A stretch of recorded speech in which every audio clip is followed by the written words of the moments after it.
Buonasera, grazie. Si parla molto di guerra in questi giorni a Vicino Lontano e questa volta lo facciamo con un testo diventato classico che oggi ha trovato una nuova edizione con una nuova prefazione. Questo evento lo abbiamo realizzato in collaborazione con Medici Senza Frontiere ed è questo il motivo per cui abbiamo qui sul palco, insieme ad Angela Terzani, a Tommaso Montanari e ad Alen Loretti, Elda Baggio, che è un medico senza frontiere, è vicepresidente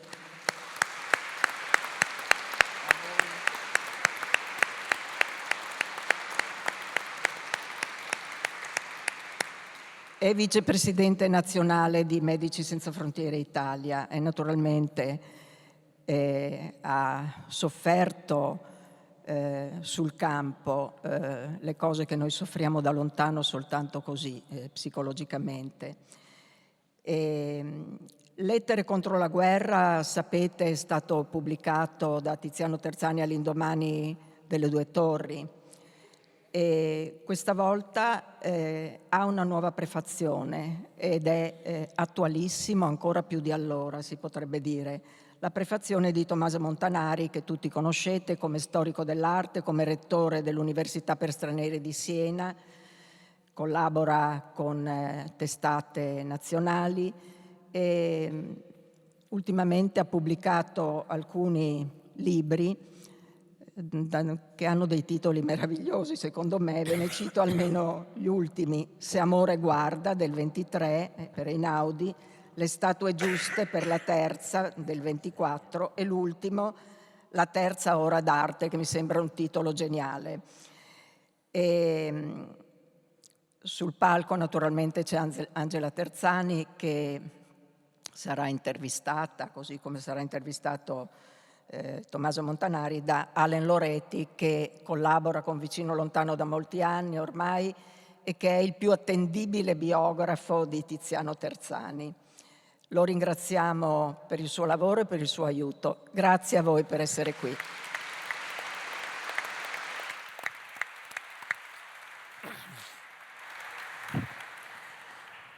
Buonasera, benvenute, benvenuti. Allora, io devo rompere un po' il ghiaccio perché gli anni passano, però aumenta anche sempre l'ansia, non so perché. Poi mi hanno detto che in questo momento ci sono 700 persone che stanno guardando questa iniziativa, 450 qui e altre 300 fuori. Quindi io vi ringrazio, spero che si senta bene, si senta dappertutto. Per rompere il ghiaccio vorrei fare un sondaggio popolare. Vorrei chiedervi di alzare la mano e vorremmo sapere le persone che hanno letto almeno un libro di Tiziano Terzani. Vabbè. Almeno 2 libri di Tiziano Terzani? 3? 4? Esagerato. Soprattutto chiedo, chi ha letto questo? Lettere contro la guerra. Per me questa è la prima edizione, è il libro che un po' mi ha cambiato la vita. Grazie per aver partecipato al sondaggio.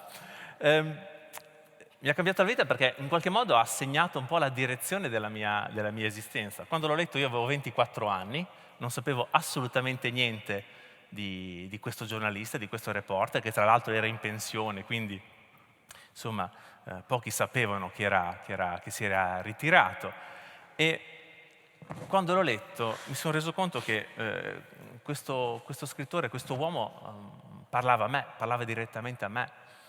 Mi stava dicendo delle cose in maniera molto chiara, molto netta, e in un qualche modo era come se mi avesse stanato, avesse cercato di dirmi: guarda Alen, queste cose ti riguardano, questo tipo di lotta ci riguarda, questo tipo di tema ti riguarda, non puoi ignorarlo. Io penso che le persone che hanno letto Lettere contro la guerra all'epoca e che leggeranno la nuova edizione che è stata pubblicata da Chiare Lettere, si renderanno conto effettivamente che non potranno più ignorare i temi che Tiziano ha sollevato 22 anni fa.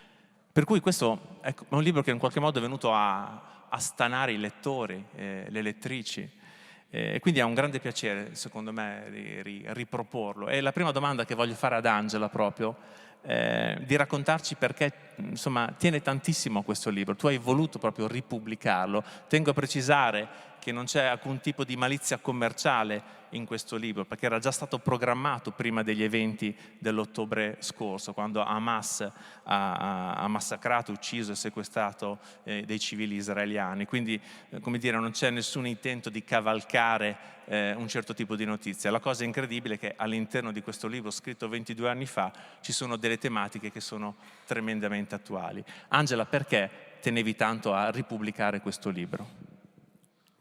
Puoi parlare da qui. Ah, ecco. Allora, Tiziano,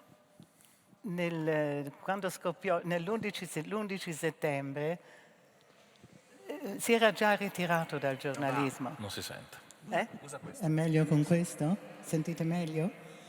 Allora, l'11 settembre Tiziano si era già ritirato dal giornalismo perché era malato e comunque non credeva più nella utilità degli articoli sul giornale, preferiva parlare di temi che andassero oltre il giorno per giorno. Era a Firenze, mi ricordo, era l'Ursigna, dopo erano le vacanze, stavano finendo le vacanze dell'estate, io ero a Berlino, stranamente quella volta, mi telefonò e disse l'11 settembre è il momento cruciale, o noi stiamo attenti e non reagiamo con la violenza alla violenza o siamo spacciati.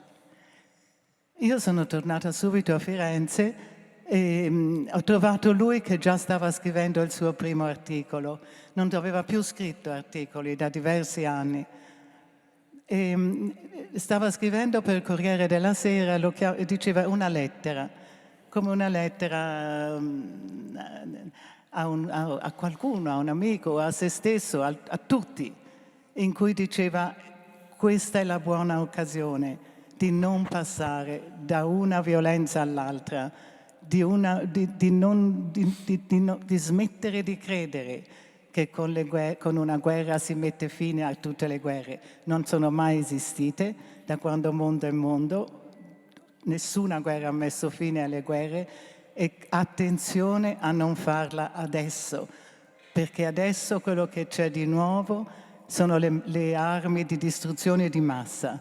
E se prima con un coltello o con una pistola o anche con un arco e le frecce si ammazzavano abbastanza persone, ma mai una massa di persone, adesso questo è il fatto. E non è che si ammazza il nemico con queste armi potentissime. Il nemico è armato come noi e ammazza anche noi, per cui è la fine. Questo messaggio colpì molto i lettori del Corriere della Sera e ci fu una discussione, ma entrò poco. Il presidente americano Bush entrò in guerra, dichiarò guerra all'Iraq e cominciò quello che noi sappiamo con la scusa che doveva eliminare i terroristi. La scusa, forse anche una buona ragione. L'America non è mai stata aggredita da un paese straniero. E quella volta è stata aggredita. Gli americani erano sotto shock, pensavano che a loro non sarebbe mai successo.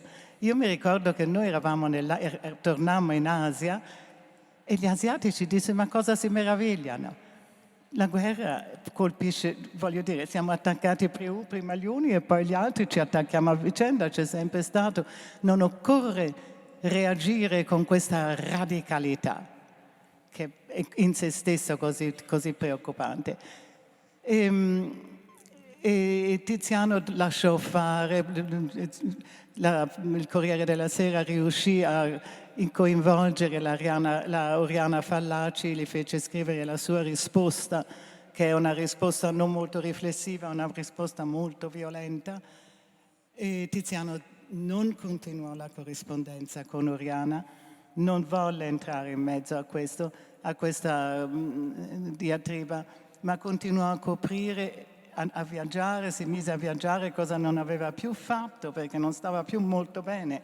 Si mise a viaggiare in Pakistan, in Afghanistan, nella zona, per vedere come andavano avanti le cose. Finalmente si ritirò in India e raccolse questi articoli che aveva scritto via via e ne fece un libro, appunto, Le lettere contro la guerra.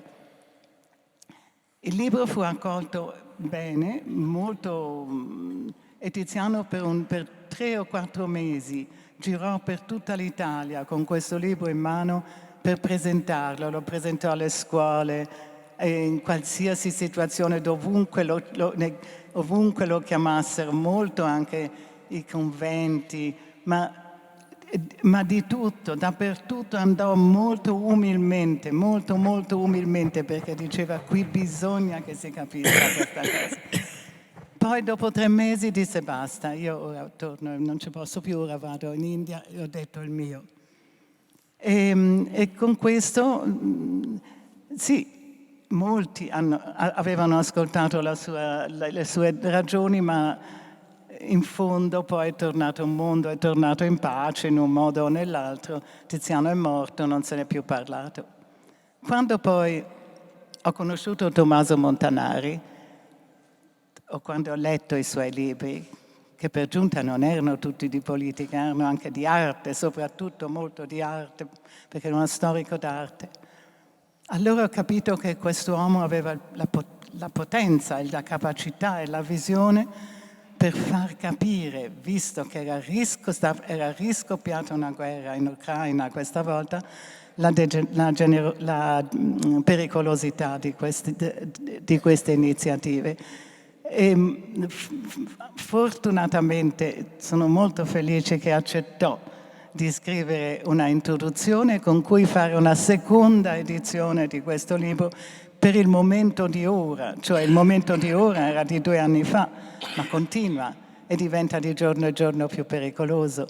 E questo libro io penso e sono convinta, perché è così scritto, così sensatamente, così semplicemente, così comprensibile per tutti, potrebbe farci rendere conto che adesso dobbiamo vigilare e anche protestare. È il nostro mondo, è la nostra vita e dobbiamo proteggerci.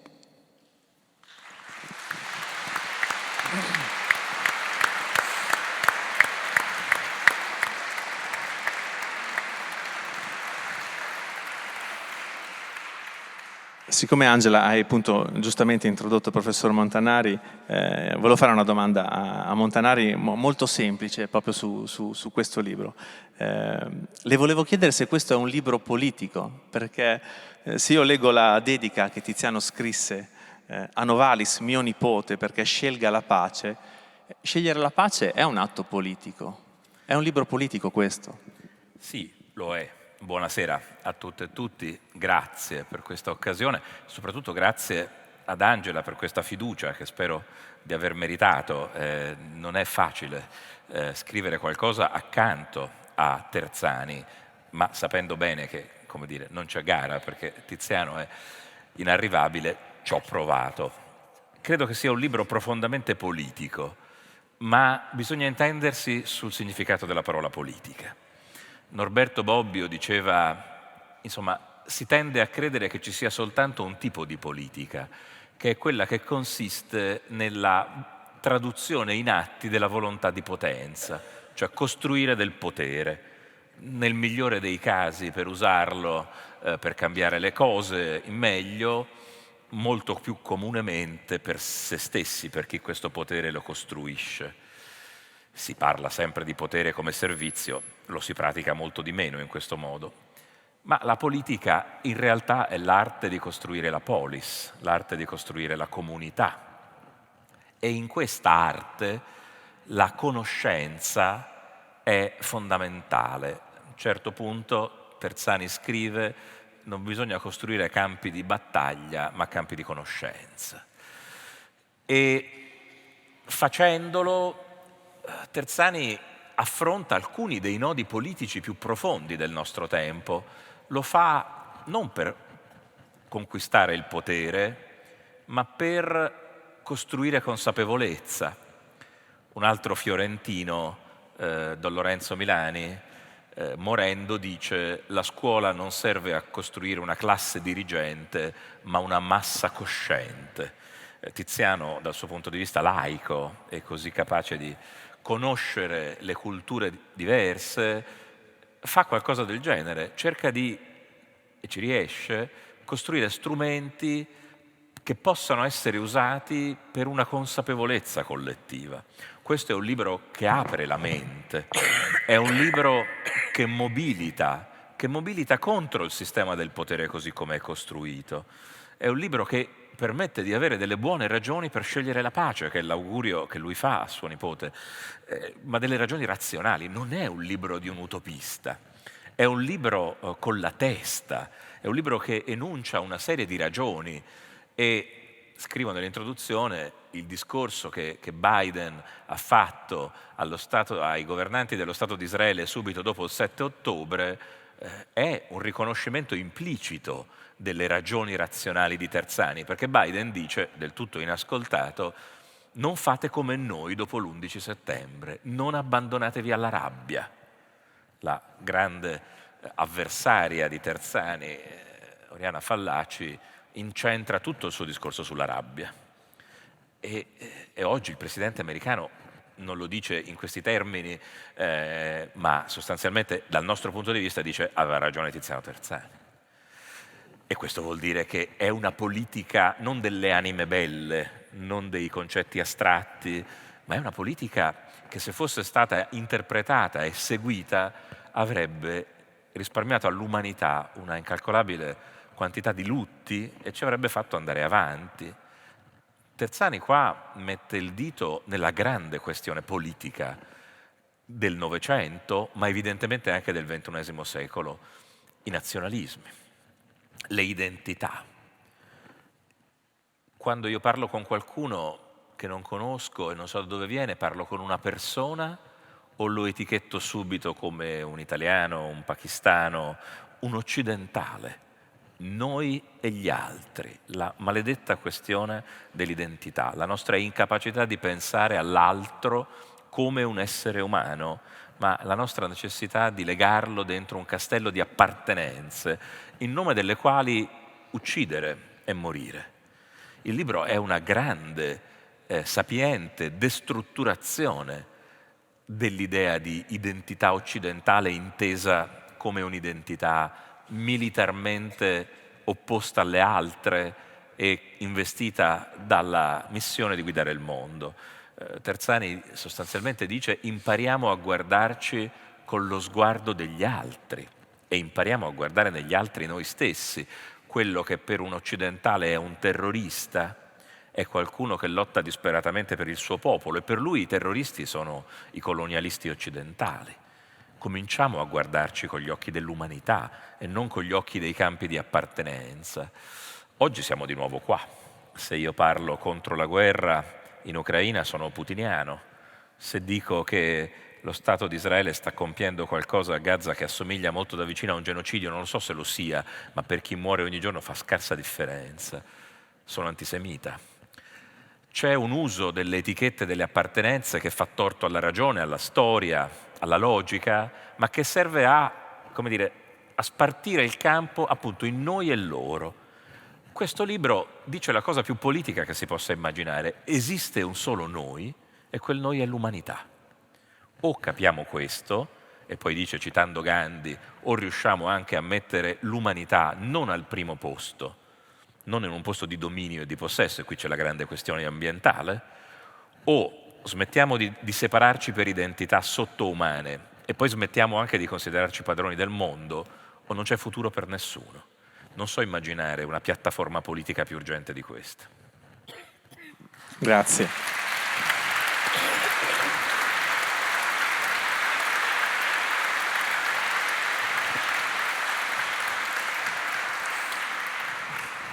Dottoressa Bazzo, scegliere la pace e costruire la pace. Costruire la pace è difficilissimo.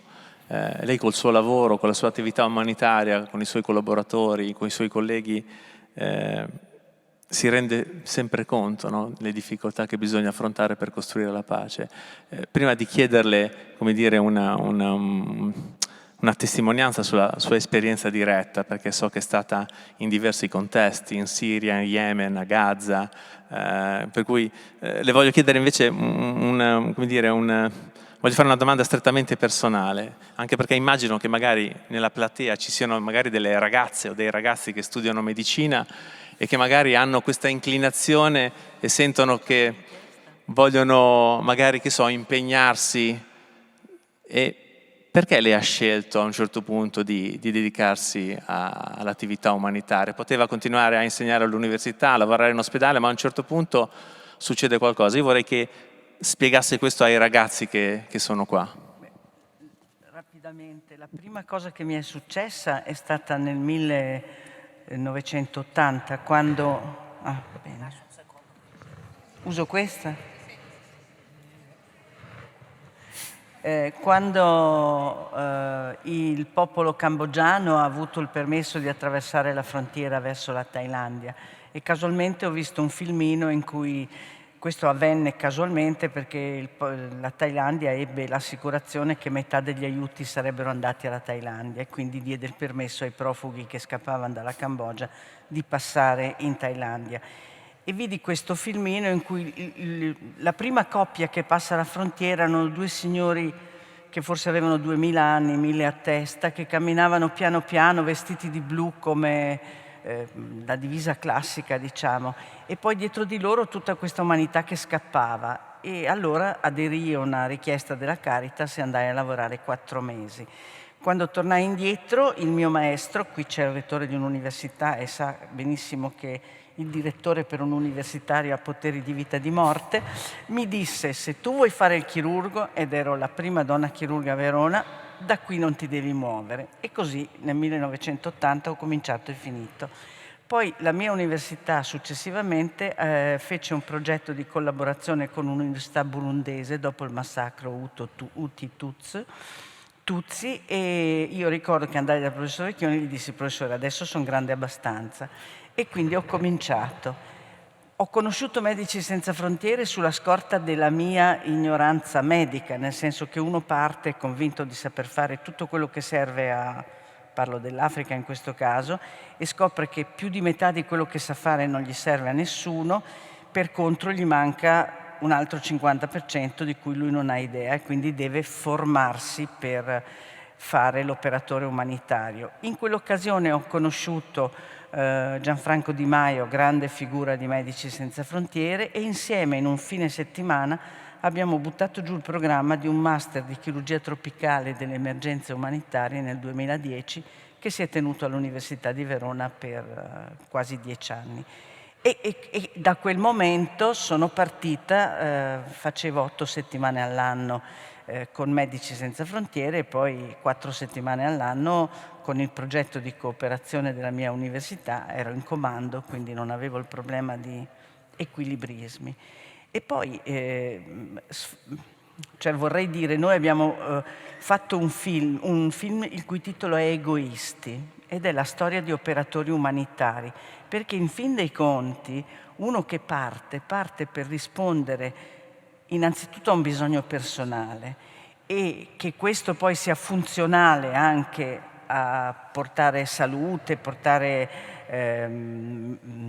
sanitari, portare formazione, non voglio dire secondario, ma la prima scelta è una scelta di soddisfacimento. Io sono sposata, ho 4 figli, cioè io sono partita grazie chiaramente a un marito meraviglioso, non è qui che mi sente quindi posso dirlo, ed è evidente che uno innanzitutto soddisfa il proprio bisogno di essere utile e che poi questo sia funzionale, in questo caso alla missione di Medici Senza Frontiere, per i cattolici sia funzionale a vedere nell'altro qualcuno, insomma questo viene un attimino dopo. Io vi consiglierei, lo trovate su internet, di vedere il film Egoisti, è proprio quello che siamo in fondo. Voglio restare su di lei. Scusi, voglio restare su di lei con una domanda veloce, perché Terzani nel libro ci spiega che all'epoca la lotta al terrorismo internazionale era diventata anche una scusa per militarizzare le società, per aumentare le spese militari. Nelle guerre si fanno un sacco di soldi, cioè la guerra in realtà forse è il business dei business, cioè la quantità di affari che si fanno in una guerra è straordinaria. Poi addirittura c'è il dopoguerra, perché c'è la ricostruzione, quindi dopo che hai annichilito e annientato un paese non ha più niente, dice non preoccuparti, te la costruisco io, il ponte, la scuola, l'ospedale, basta che chiedi un mega prestito al Fondo Monetario Internazionale, ti impicchi per i prossimi 250 anni e sarai in qualche modo ricattabile comunque. E la pace non è redditizia alla fine, sembra quasi che la pace non sia redditizia. Io volevo chiederle quanto costa soccorrere e salvare le persone, sapendo che invece i soldi per le armi si trovano sempre. La spesa per le armi è aumentata tantissimo negli ultimi 10 anni. Credo che in Italia per il Ministero della Difesa andiamo a spendere sui 35 miliardi, qualcosa del genere. Quanto costa invece salvare le persone? Adesso costa tantissimo. Perché adesso costa più di prima? Perché i danni delle guerre di adesso sono danni veramente superiori. Leggevo non moltissimo tempo fa che il numero di civili colpiti durante la Prima Guerra Mondiale era del 5% della popolazione di un luogo in guerra. È diventato intorno al 45-50% nella Seconda Guerra, adesso sono praticamente solo civili.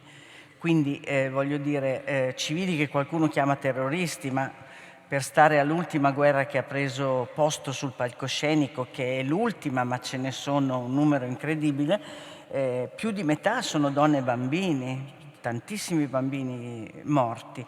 Allora, tutto questo ha un costo elevatissimo, moltissime sono le persone che hanno bisogno di aiuto, i donatori sono le società delle Nazioni Unite.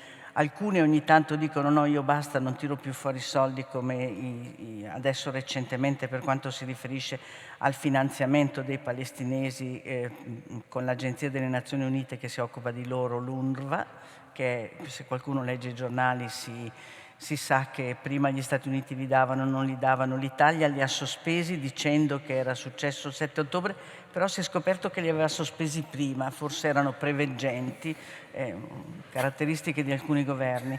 E allora voglio dire, no, perché le bugie hanno le gambe corte se stessimo attenti, è che a volte tutto viene travolto, la notizia successiva travolge l'altra. Allora questo significa che l'Organizzazione Mondiale della Sanità, io parlo di Medici Senza Frontiere e noi siamo fortunatamente sostenuti da donatori privati. Noi non accettiamo donazioni da parte dei governi perché l'indipendenza è uno dei nostri pilastri, per cui per essere indipendenti non bisogna ricevere soldi, perché poi c'è sempre una richiesta di tornaconto in questo. Quindi in questo senso i fondi non sono più sufficienti.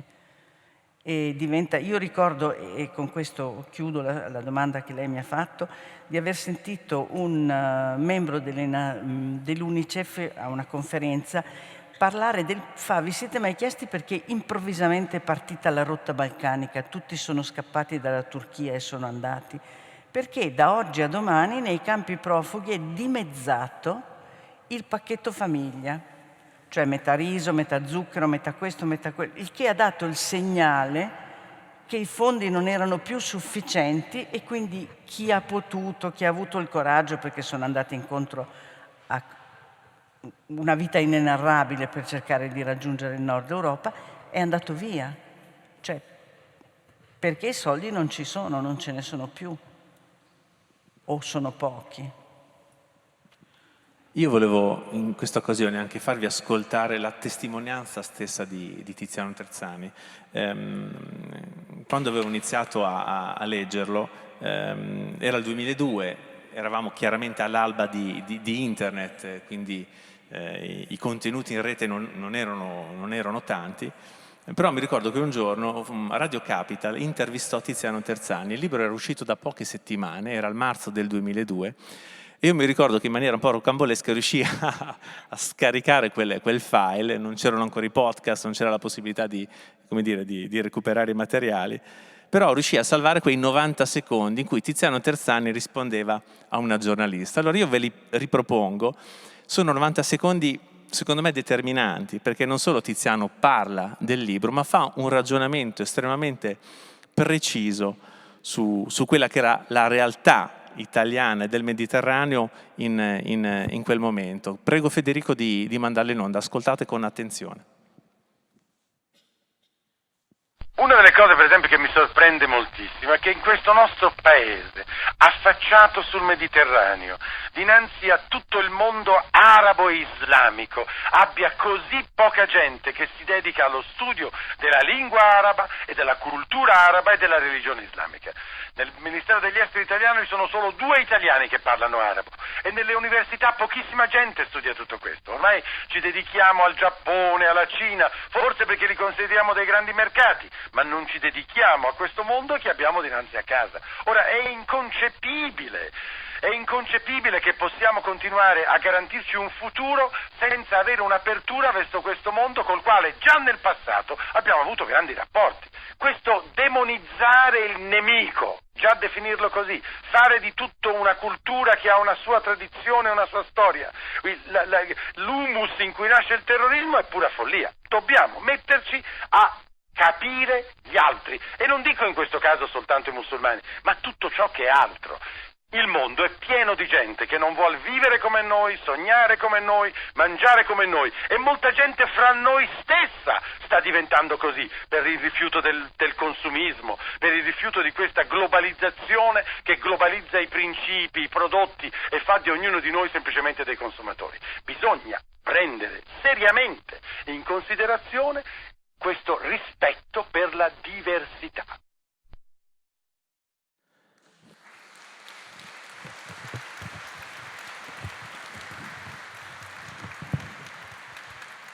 Io pagherei per avere un ministro degli esteri che parlasse così. Abbiamo avuto un ministro degli esteri che non parlava neanche inglese, figurarci averne uno che parla... Mediamente neanche italiano. Ma mediamente neanche italiano.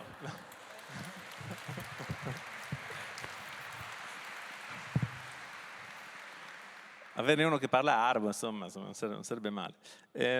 Angela, seriamente... Tiziano parla di diversità, oggi di diversità se ne parla, gli antropologi, i sociologi ne parlano da tanti anni, ma oggi finalmente si inizia a parlarne, ma nel 2002 veramente era una cosa un po' strana. Cos'era per Tiziano la diversità? Perché era così affascinato dalla diversità? Tiziano era affascinato dal mondo, come pochi che io conosca, con un'intensità fortissima, proprio consapevole. Io l'ho conosciuto a 19 anni, consapevole a 19 anni che aveva solo una vita, non sapeva quanto lunga, ma una sola, più di 80 o 90 anni è raro averla, e che questa vita andava usata per conoscere questo mondo che a lui sembrava talmente affascinante nella sua diversità. Lui è nato a Firenze, è cresciuto a Firenze, che è una delle città più non lo so, è bella, è ovvio, ma insomma lo sappiamo tutti, è una città con più arte, con più pensiero, con più talenti. È una città che ha veramente dato al mondo tantissimo. Adesso no, però ognuno ha il suo momento.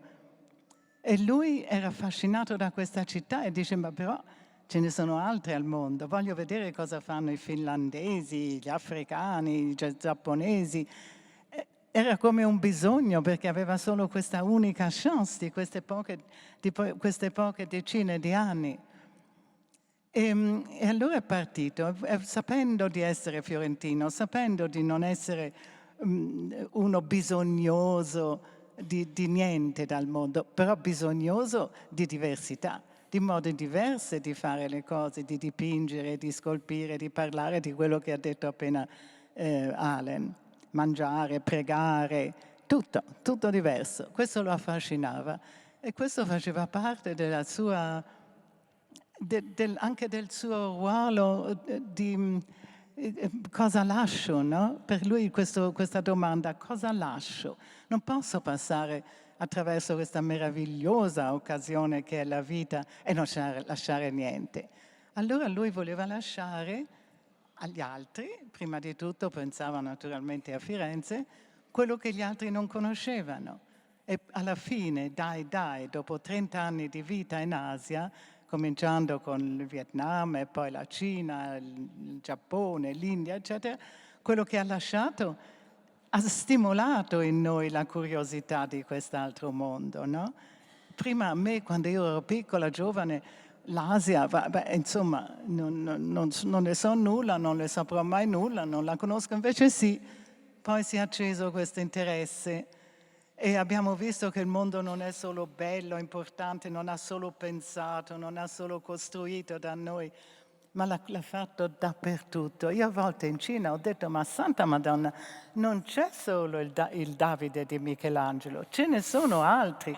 Ho visto dei Buddha in Cina che sono talmente grandiosi da ogni punto di vista che dico, ma com'è che non lo si sa? Crediamo che ce l'abbiamo solo noi tutte queste belle cose. E Tiziano infatti accanto all'interesse per la politica, perché era in fondo da giornalista che doveva accamparsi e che anche lo motivava, è stata la bellezza che lui ha proprio venerato, aveva sempre qualcosa di bello in casa, non ha mai comprato niente di caro, di costoso, ha sempre preso piccole cose, alla fine documentavano appunto il talento anche degli altri e se ti vedi quello che fanno, anche i tessuti che tessono, come si vestono, cosa si mettono, tu li rispetti e non cominci a parlare di loro perché sono diversi, o perché sono diversi, sono semplici, sono primitivi, o alla fine che sono, insomma, in termini razzisti, no? Che non valgono niente. No, questo per lui la vita è stato un apprendimento dell'apprezzamento della diversità. E quando lo apprezzi e quando vedi le belle cose e senti che vengono distrutte come ora durante la guerra sia in Ucraina sia fra Israele e Palestina, io mi sento morire quando sento che queste moschee stupende di cui uno le vede anche nelle fotografie ogni tanto, dico ma come? Sono vissute 1000 anni e più e adesso noi così con una bomba le facciamo fuori, ma in nome, con quale diritto? Ma non si può parlarsi prima di fare queste cose. Per esempio i poveri ucraini, io non so, non mi chiedo, non voglio neanche ne chiedere perché ci sono arrivati in questo, ci sono le ragioni. Ma adesso la città di Kiev in Ucraina è considerata una delle belle, veramente belle, antiche città e adesso la stanno distruggendo. Questo per Tiziano era veramente a parte, e lo sapeva anche lui, che le vite umane erano più preziose, ma le due cose insieme erano insopportabili per lui. Non c'era nessun vantaggio, nessuno che si trae da una guerra che fa tabula rasa. Questo.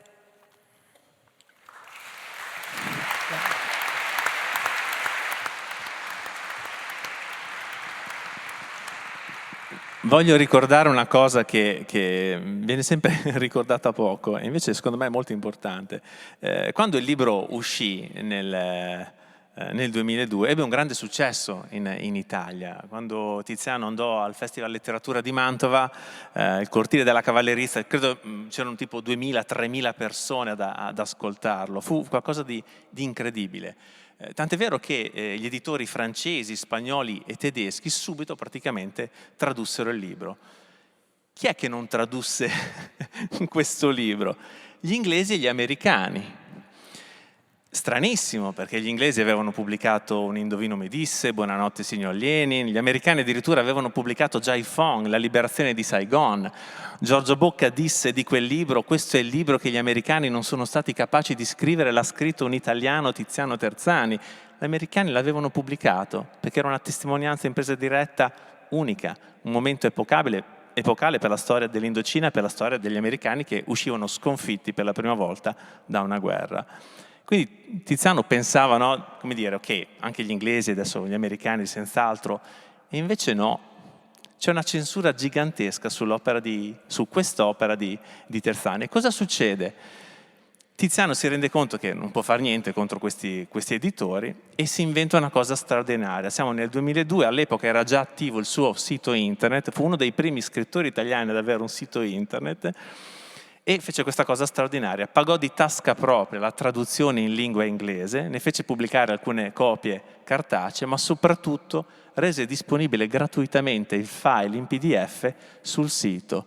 Tiziano riuscì così a scavalcare gli editori che si opponevano a lui e riuscì a raggiungere molti più lettori, quegli editori inglesi, americani o comunque di lingua inglese, che potevano così leggerlo e sapere quello che lui aveva visto in Pakistan e in Afghanistan. Questa è una grande dimostrazione di libertà intellettuale, cioè io non mi fermo di fronte a un potere che mi vuole bloccare, però dall'altra parte è una dimostrazione di un potere che invece non vuole ascoltare la verità. Quindi è la dimostrazione che Tiziano ebbe grosse difficoltà. Quando io ho catalogato le email e i materiali che oggi sono custoditi a Venezia, mi è capitato anche di lavorare sul computerino di Tiziano Terzani, guardando le email che lui addirittura si stampava, e mi è capitato di leggere, adesso non farò i nomi ovviamente, ma di persone all'interno di grosse istituzioni italiane che gli scrivevano via email dicendo: bravissimo, fai bene Terzani, continua a scrivere, però noi pubblicamente non ci possiamo esporre. Sto parlando di alti funzionari o di gente che ricopriva nel giornalismo dei ruoli molto importanti. Quindi c'era una doppia morale. Pubblicamente certa gente attaccava Terzani, ma poi privatamente no, bravissimo Terzani, continua così. Quindi pensate cosa deve aver provato lui in quella situazione. Montanari, le chiedo, Tiziano qui si occupa anche del ruolo degli intellettuali, le persone che in un qualche modo dovrebbero far emergere, no, le contraddizioni. Che cosa si prova nel leggere quello che scrive Terzani e qual è oggi il ruolo quale dovrebbe essere il ruolo degli intellettuali oggi? Leggendo Terzani da questo punto di vista, innanzitutto ci si sente molto meno soli, perché si capisce che anche lui, come chi oggi ci prova, ha avuto le stesse esatte difficoltà, nonostante la sua straordinaria fama, la sua fortuna, anche la sua capacità di vendere libri.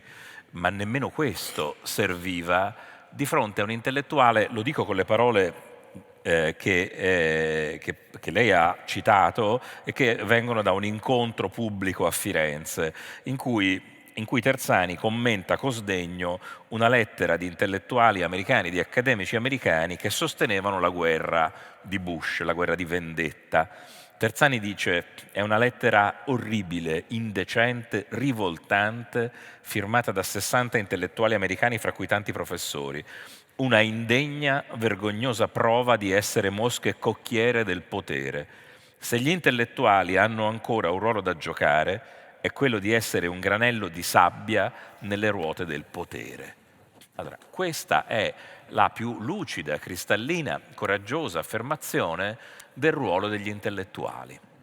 Dicendolo ancora con le parole di Norberto Bobbio: non lasciare a chi ha il monopolio della forza anche il monopolio della verità. La forza è dei governi, è degli eserciti, è della polizia, è dei regimi. Gli intellettuali devono essere liberi, esattamente come Medici Senza Frontiere non devono prendere i soldi dal potere, e devono poter parlare sapendo che praticano quella che i greci chiamavano la parresia, cioè dire la verità, quello che uno pensa in coscienza essere la verità, assumendosene la responsabilità. Il modello è Socrate, che paga fino in fondo. Durante le sue lotte contro l'apartheid americana, Martin Luther King dice: se oggi la libertà accademica esiste è perché Socrate praticò la disobbedienza civile. Cioè Martin Luther King lega la funzione dell'intellettuale straordinario come, diciamo, cima isolata, come persona, come individuo, Socrate, il paradigma dell'intellettuale eretico di tutti i tempi, alla funzione dell'università. In questo momento, lo dico da rettore, le proteste delle studentesse e degli studenti nelle università, meno male che protestano. Se gli studenti e le studentesse, anche da noi,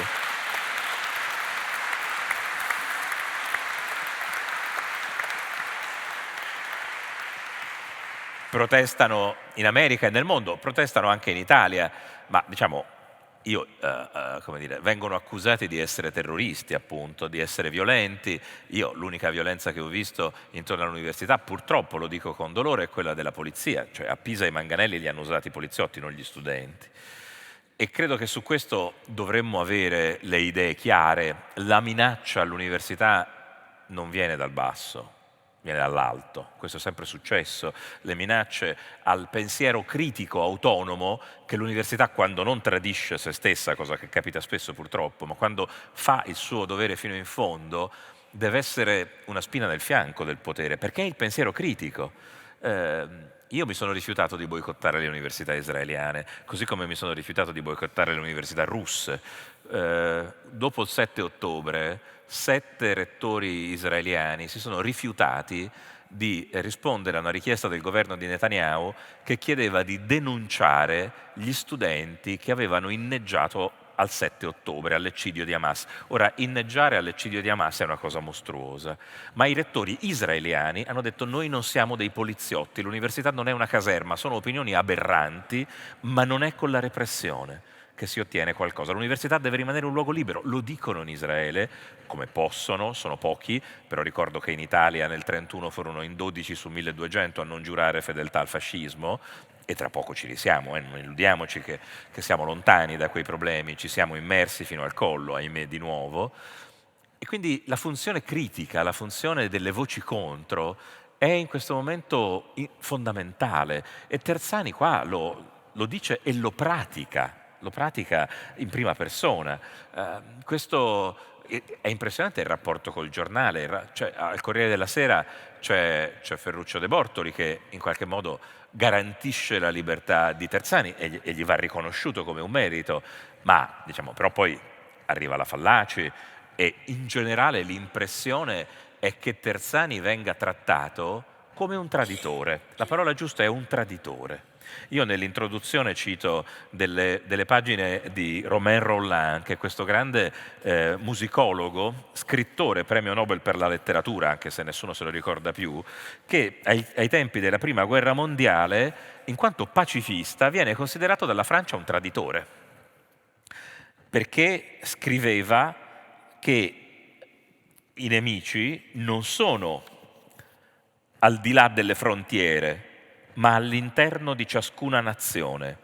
Nessuna nazione ha il coraggio di combatterlo.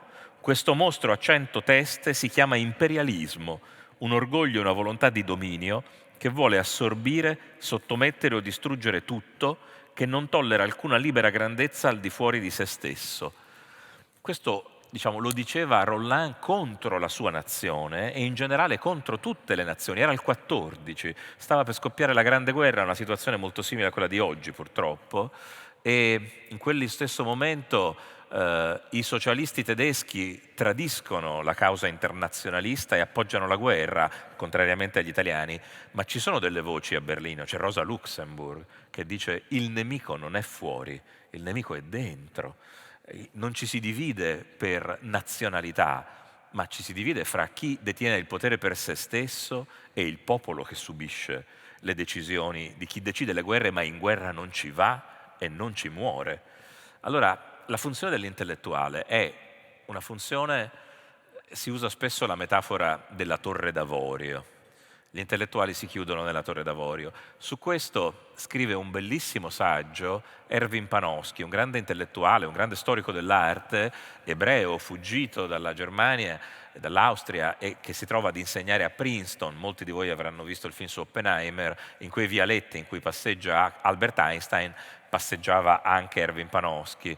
E poi c'era anche Kantorowicz, un altro grande storico tedesco che si schierò per la libertà accademica dopo, ai tempi del maccartismo, della ricerca, della caccia alle streghe contro gli intellettuali comunisti. Panofsky dice: la torre è d'avorio, cioè è un privilegio fare la vita degli intellettuali, non lavorare con le mani, affrancarsi da un controllo diretto di un capo. Ci sono moltissimi privilegi, ma lui diceva non è soltanto un d'avorio, è anche una torre. Se ci si dimentica che le torri sono fatte per stare più in alto, ma chi abita la torre ha il dovere, per meritarsi di starci, di dare l'allarme quando vede il pericolo lontano, se gli intellettuali tacciono e dalle loro torri, pur vedendo il pericolo, fanno quello che facevano quelli che scrivevano a Terzani, cioè in privato gli dicevano che aveva ragione, ma in pubblico tacevano, allora, dice Panofsky, non meritano l'avorio e devono essere tirati giù dalla torre. Il punto è proprio questo. Viviamo in questo momento in Italia in una situazione preoccupante. Secondo l'ultimo rapporto di Giornalisti Senza Frontiere abbiamo perso 5 posizioni nella libertà di stampa. La televisione è controllata dal governo o è di proprietà della famiglia che guida una delle forze del governo, anche perché dall'altra parte non si è mai fatta una legge sul conflitto di interessi, bisognerà pur riconoscerlo. E la cultura viene occupata a manu militari, gli intellettuali che parlano contro, i pochi che lo fanno vengono querelati, in piazza c'è la repressione. Insomma, finisco citando per la terza volta Norberto Bobbio, intellettuale molto diverso da Terzani, ma è intellettuale non certo sospettabile di estremismo. Bobbio diceva: bisogna essere democratici sempre in allarme, cioè non bisogna dare per scontato che la democrazia sia qualcosa che abbiamo conquistato per sempre, la possiamo perdere. Questo lo diceva molto bene anche Tina Anselmi, altra persona certo non estremista, che diceva: non pensate che le cose che abbiamo conquistato siano conquistate per sempre, bisogna vegliare. Ecco, gli intellettuali sono scomodi, ma devono essere scomodi per il potere e devono continuare a dare l'allarme. Questo devono fare, e io ne conosco pochi che l'abbiano fatto meglio di Tiziano Terzani.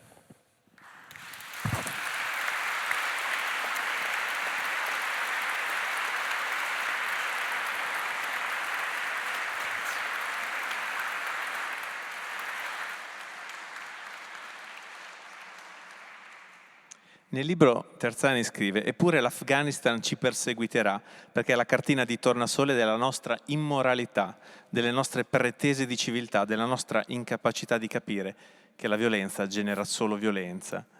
La guerra in Afghanistan è durata più di quella del Vietnam, è durata più di 20 anni. E c'eravamo anche noi, c'era anche l'Italia. Sono andato a guardarmi i documenti della Camera dei Deputati, sperando che siano attendibili. In 20 anni l'Italia ha speso quasi 9 miliardi di euro per le missioni. Voglio ricordare che nella mia terra, in Romagna, un anno fa c'è stata l'alluvione. Le stime adesso prudenziali dicono 10 miliardi di euro. Fa un po' impressione, sono cifre che fanno un po' impressione. Abbiamo mandato là dei soldati, dovevamo esportare democrazia, non so quanta democrazia abbiamo esportato. Sono ritornati al potere quelli che c'erano prima, anzi sono forse talebani ancora più fanatici di quelli che c'erano prima. Io voglio farvi ascoltare, anche se abbiamo ancora pochi minuti, però un documento molto bello di Tiziano. Quando venne in Italia a parlare delle lettere contro la guerra, lui scelse di andare nei conventi, nei teatri, nelle scuole, ma non andò mai in televisione. L'unica televisione alla quale lui era affezionato era la TV svizzera, in lingua italiana, perché lì c'era un carissimo amico, Leandro Manfrini, detto Leo Manfrini, che era stato con lui in Vietnam, un grande reporter, e Leo, in quei mesi in cui Tiziano era in Italia a presentare il libro, lo seguì. E qui vi faccio vedere un pezzettino, la qualità purtroppo è un po' amatoriale perché anche questo è un vecchio file che ho recuperato dal mio archivio, un pezzettino dove Tiziano in viaggio racconta quello che sta vivendo. Leo Manfrini lo punzecchia, lo stuzzica, e Tiziano ci racconta quello che è il suo punto di vista sulla guerra, sulla pace, su Bush, e su come bisognerebbe in un qualche modo reagire a tutto questo. Prego Federico se puoi mandarlo in onda. Grazie.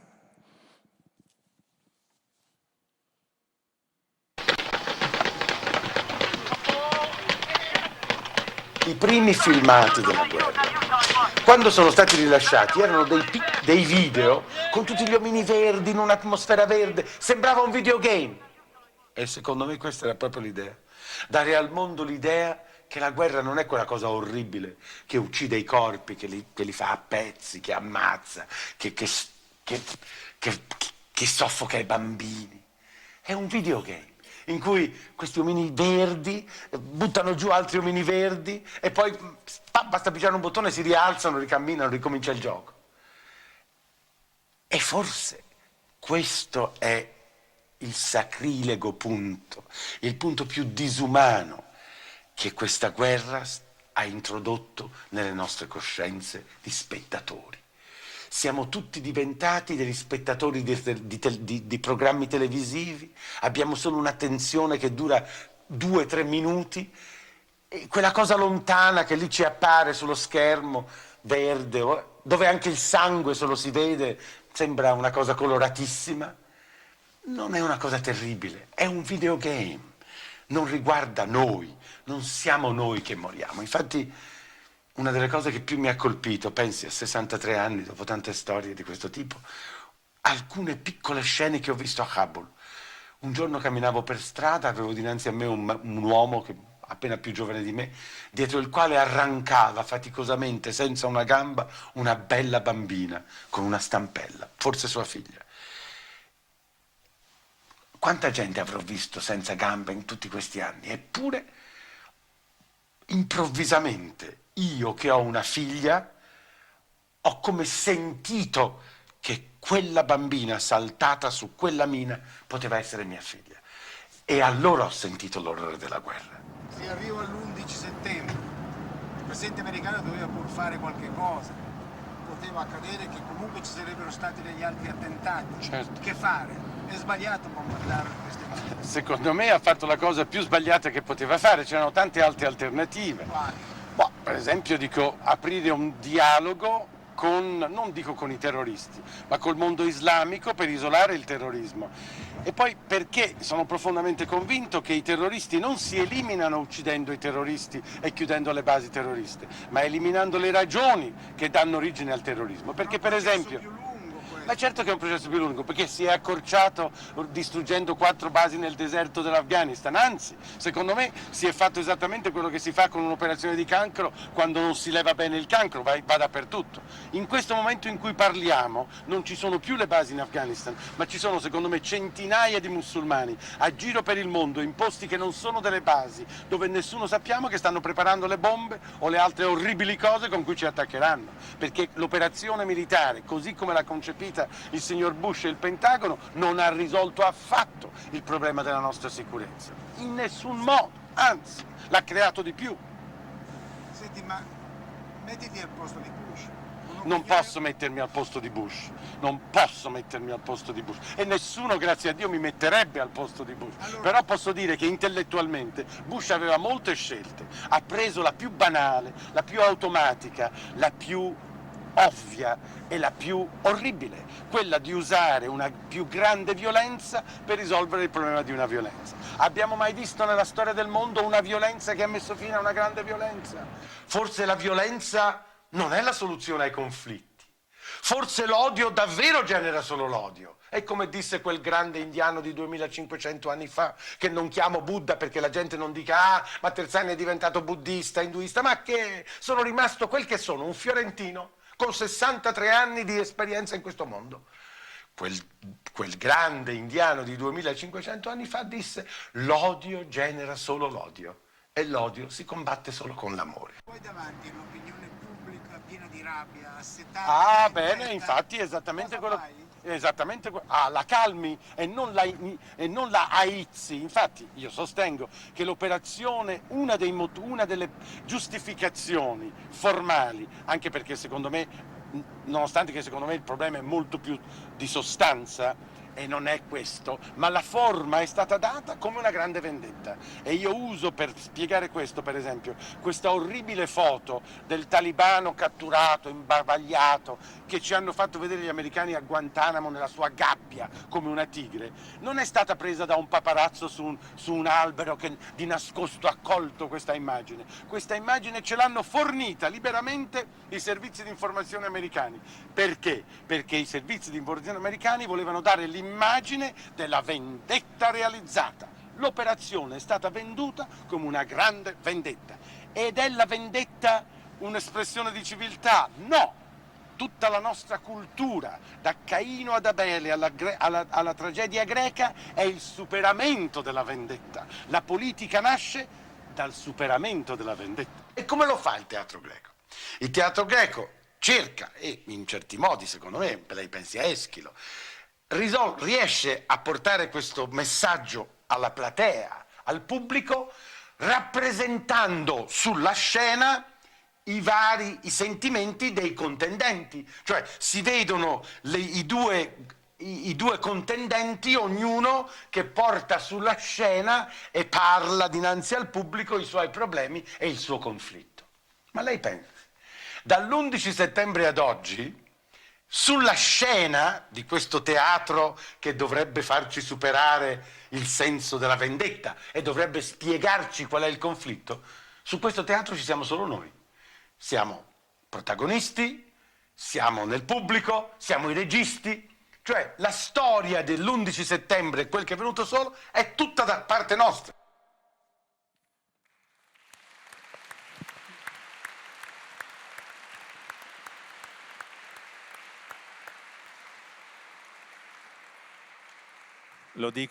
Lo dico per chi volesse vederlo integralmente, la TV svizzera l'ha messo online gratuitamente, quindi se andate su rsi.ch trovate integralmente il documentario che si intitola Il Kamikaze della pace. Noi il nostro tempo in realtà è finito, però voglio prendermi altri 5 minuti perché voglio fare ancora un giro di domande.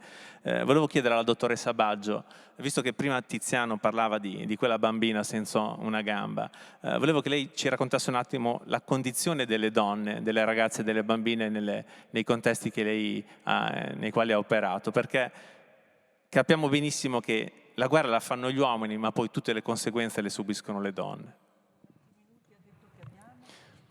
Pochi minuti, ma le do un paio di minuti. Grazie. È difficilissimo. Intanto io sto riflettendo su... Se mi avesse fatto questa domanda tanto tempo fa, 2 o 3 mesi fa, le avrei dato una risposta diversa. In realtà ho sentito un italiano che vive a Ginevra, che si chiama Antonio Donini, parlare di qualcosa che si chiama universalismo pluriversale. Mi ha fatto venire in mente le convergenze parallele che a scuola mi avevano insegnato che non si incontrano mai, poi invece a un certo punto pare che in politica si incontrino. E molto probabilmente noi facciamo un'enorme fatica, io provo un'enorme pena per le donne con cui mi sono confrontata. Penso allo Yemen, giusto perché qui c'è un anestesista udinese che con me ha lavorato nello Yemen, in cui le infermiere lavoravano tutte completamente velate, si toglievano la mascherina perché per strada non potevano andare, venivano circondate perché lì c'era ancora Al-Qaeda, che minacciava loro di morte se non fossero... Facciamo davvero fatica ad accettare, no? Noi nell'universalismo che è nella nostra testa, ad accettare che qualcun altro viva così e lo viva bene, e lo viva non come scelta ma come consuetudine, come modo di essere, come realtà culturale completamente diversa. Dopo c'è il fatto che sono vittime di tanti figli, che se parliamo all'Afghanistan possono essere curate solo da donne. Medici Senza Frontiere accosta a una clinica ginecologica dove nascono 3.000 bambini al mese, non all'anno, al mese, e sono tutte donne ed è una clinica sospesa perché in realtà gli afghani hanno proibito alle donne di lavorare. Per adesso quelle che lavorano in area sanitaria, sì, non potrebbero lavorare ma lavorano lo stesso, le afghane, perché è chiaro che ci sono operatori umanitari che arrivano dagli altri paesi del mondo, ma non possono essere tutti chiaramente. E una donna può partorire solo con un'altra donna e dopo non possono andare a scuola e dopo? Certo che bisogna accettare e capire, però io devo dire che personalmente faccio tantissima fatica, forse perché mi immedesimo di più di quanto non mi immedesimi con gli uomini, nel senso che dove la gente vive male, dove c'è la guerra, gli uomini vivono male, le donne 2 volte tanto, perché hanno su di loro in maniera quasi esclusiva la cura dei figli, soprattutto se piccoli, oltre alla gravidanza. Diventa veramente un problema difficilissimo e la bambina che, per esempio, faccio fatica, e mi è capitato in Siria, faccio fatica a capire che esista ancora un paese così vicino a me dove un uomo ha 4 mogli. E mi è capitato di operare un bambinetto e di vedere una signora sui 45 anni, che credevo fosse la madre, poi uno parla sempre con l'interprete, e gli ho spiegato, perché non avevano i soldi per andare nella capitale, gli ho spiegato che il bambino era molto grave, che noi avremmo fatto il possibile, che non pensasse che non poteva sopravvivere perché non aveva i soldi, perché questo che è terribile, sapere che potresti vivere ma non hai i soldi per poter vivere. E le cure di Medici Senza Frontiere sono gratuite. Ho anche cercato di dire che ero abbastanza brava come chirurgo, in maniera molto così, per rasserenarli, spero. E il giorno dopo, 2 giorni dopo, vedo sempre questo signore con una ragazzina che avrà avuto 17 anni, che mi chiedono informazioni del bambino, che per fortuna era sopravvissuto. E dopo dico all'interprete: ma questa chi è, la sorella? E no, mi fa lei, questa è la mamma del bambino, l'altra era la prima moglie. Sì, io ci sono rimasta, non posso dirlo, sono rimasta male, cioè non riuscivo a capire queste cose qui, e però poi uno lavora e si spersonalizza, quindi il bello del chirurgo, e che viene considerato il manuale della medicina, è che lui compie una serie di atti, cerca di farli il meglio possibile e non è a lui che vanno chieste le soluzioni a determinati problemi che sono irrisolvibili per adesso. Grazie.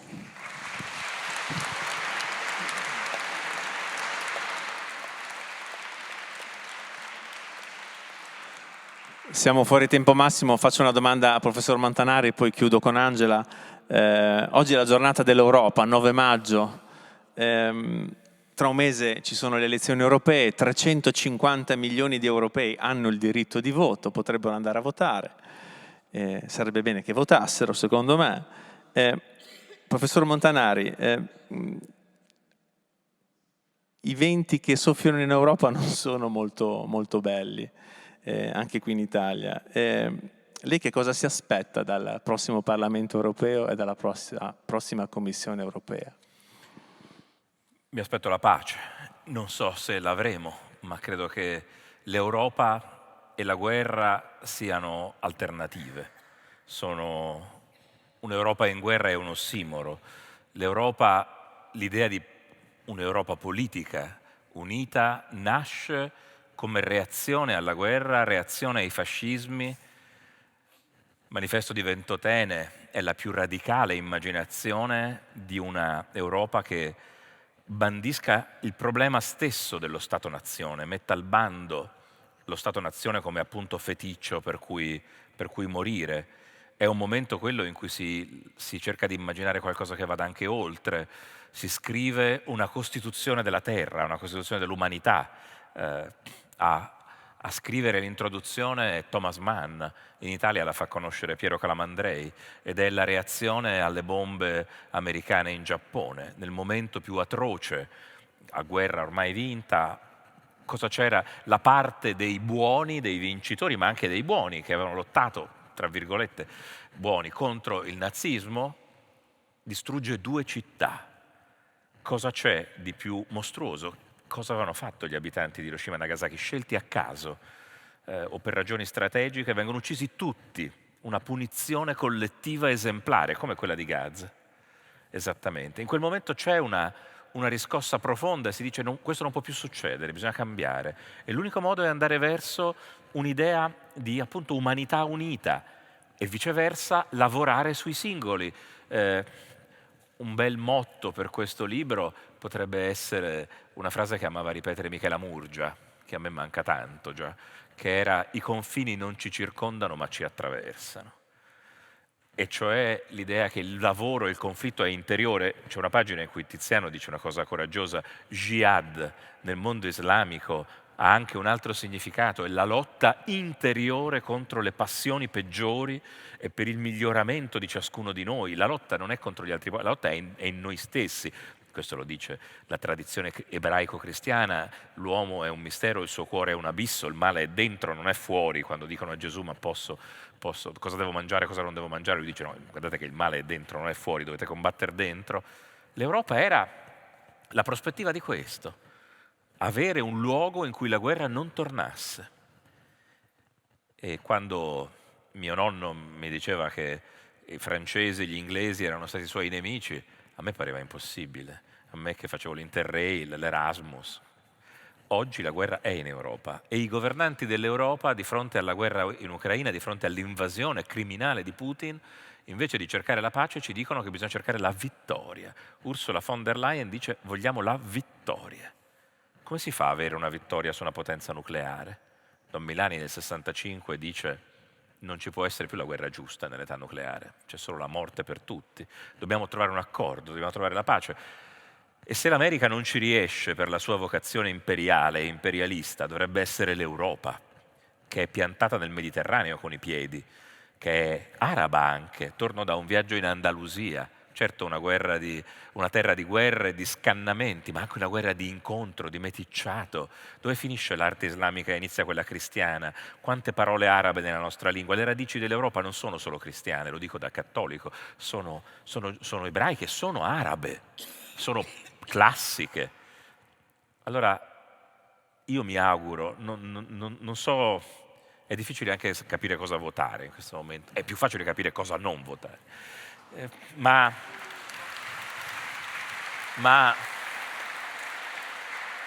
l'unica cosa che io mi aspetto dall'Europa è la pace.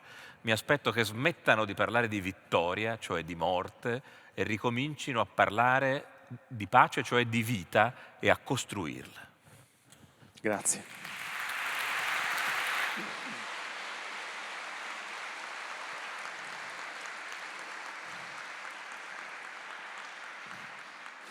Chiudo davvero, chiudo con le parole di Angela. Angela nel 1994 scrive Giorni giapponesi, è un libro dedicato alla loro vita in Giappone. I terzani abitano dal 1985 al 1990 in Giappone. Tiziano è corrispondente da Tokyo per Der Spiegel, dopo essere stato purtroppo espulso dalla Cina per aver denunciato la corruzione dei funzionari comunisti cinesi. E Angela scrive questo diario giapponese e mentre loro sono in Giappone, però in Europa succede una cosa incredibile. 9 novembre 1989, crollo del muro di Berlino. Chiaramente per Angela è una grande emozione, è un'emozione per tutti i tedeschi, è un'emozione in realtà per tutti gli europei, un popolo che si ritrova dopo essere stato diviso per 30 anni da un muro. Cambiano gli equilibri mondiali e geopolitici e Angela nel suo diario scrive: Tiziano sogna un'Europa unita dal Portogallo fino agli Urali, che ritrovi la consapevolezza della sua storia e della sua civiltà. Dal Portogallo fino agli Urali, cioè la catena montuosa che divide la Russia europea, diciamo, dalla Russia asiatica. È un sogno bellissimo, è un sogno profondamente europeista. Angela, questa è l'ultima domanda e ti voglio chiedere, tu che hai parte della famiglia in Germania, parte dei nipoti in Inghilterra, altri nipoti qui in Italia. La tua storia familiare è una storia che ha attraversato tutto il Novecento, sparpagliata per tutta l'Europa. Tu che Europa ti aspetti? Oddio, ma io anche, solo in pace, perché abbiamo sempre imparato gli uni dagli altri, non è che quello che l'Italia ha creato anche nell'arte non sia viaggiato in Germania, in Francia, in Inghilterra, in Russia, che ora cominciano a dire che la Russia non fa più parte dell'Europa. Sono follie totali. Facciamo tutti quanti parte di questo fantastico continente, ma perché ci dobbiamo uccidere a vicenda? Non è comprensibile, non è comprensibile. Si sta davvero meglio in pace, in pace. Io ho una figlia che adesso ha 3 figli maschi, il più grande ha 20 anni, poi l'altro ce n'ha 17, e già adesso, vivendo a Londra, Lei dice, io mi rivedo il giorno in cui saranno reclutati per andare alla guerra. Ora per lei questi 3 figli sono tutto quello che ha, perché sono dei bei ragazzi, dei bravi ragazzi con un sogno nel futuro. E lei se lo deve vedere così? No, questo non è giusto. Grazie. Buonasera.